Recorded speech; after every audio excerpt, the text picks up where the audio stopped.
क्यों मनाई जाती है होली? क्या है इससे जुड़ी कथा? प्राचीन काल में हिरण्यकश्यप नाम का एक राजा था जिसे ब्रह्मा से वरदान मिला था कि संसार का कोई भी जीव जंतु, देवी देवता, राक्षस या मानव कोई भी उसे ना मार पाया। ना वे रात में मरेगा, ना ही दिन में मरेगा।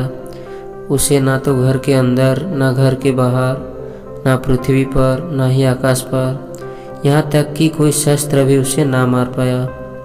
यह वरदान पाकर हिरण्यकश्यप को घमंड हो गया और वह खुद को भगवान समझने लगा। वे लोगों से खुद की भगवान की तरह पूजा करने को कहता था। प्रजा के ऐसा ना करने पर उन पर अत्याचार करता था। हिरण्यकश्यप का एक बेटा था जिसका नाम था प्रहलाद। प्रहलाद भगवान विष्णु का परम भक्त था और शिव भगवान विष्णु की पूजा करता था। हिरण्यकश्यप ने अपने बेटे को बहुत समझाया, लेकिन पिता के लाख मनाने के बावजूद भी प्रहलाद भगवान विष्णु की पूजा करता रहा।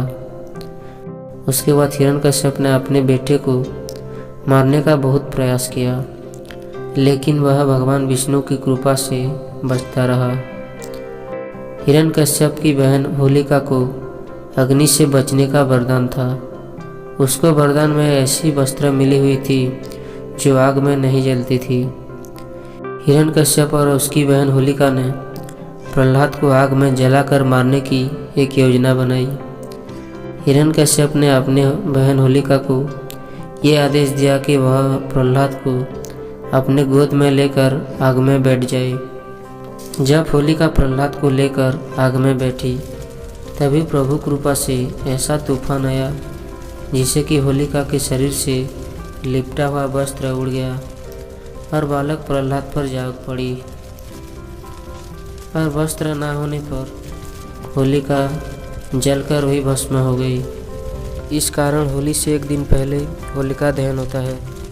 इसके चलते भारत के कई राज्यों में होली से एक दिन पहले बुराई के अंत के प्रतीक के त्यौहार पर होली जलाई जाती है, जिसे होलिका दहन कहते हैं। तभी हिरण्यकश्यप को मारने के लिए भगवान विष्णु नरसिंह अवतार में खंभे से निकलकर संध्या बेला, अर्थात ना उस समय दिन था और ना ही रात थी, ना वो घर के बाहर था और ना ही भीतर, उसे दरवाजे के बीच में मार डाला। तभी से होली का त्यौहार मनाया जाने लगा। उसके बाद फिर रंग लगाने का यह परंपरा द्वापर युग में शुरू हुआ था। रंग गुलाल की यह परंपरा राधा और कृष्ण के प्रेम से हुई थी। कहते हैं कि भगवान श्री कृष्ण अपने बचपन में अपनी माता यशोदा से अपने सांवले और राधा के गोरे होने की शिकायत किया करते थे। श्री कृष्ण माता से कहते थे कि माँ, राधा बहुत ही सुंदर है और गोरी है और मैं इतना काला क्यों हूँ। माता यशोदा उनकी इस बात पर हंसती थी और बाद में उन्होंने एक दिन भगवान श्री कृष्ण को सुझाव दिया कि वह राधा को जिस रंग में देखना चाहते हैं उसी रंग को राधा के मुख पर लगा दे। भगवान श्री कृष्ण को यह बात पसंद आ गई। वैसे भी श्री कृष्ण काफ़ी चंचल और नटखट स्वभाव के थे, इसलिए वह राधा को तरह तरह के रंगों से रंगने के लिए चल दिए और श्री कृष्ण ने अपने मित्रों के साथ राधा और सभी गोपियों को जमकर रंग लगाया। जब वह राधा और अन्य गोपियों को तरह तरह के रंगों से रंगे रहे थे, तो नटखट श्री कृष्ण की यह प्यारी शरारत सभी नगरवासियों को बहुत पसंद आई।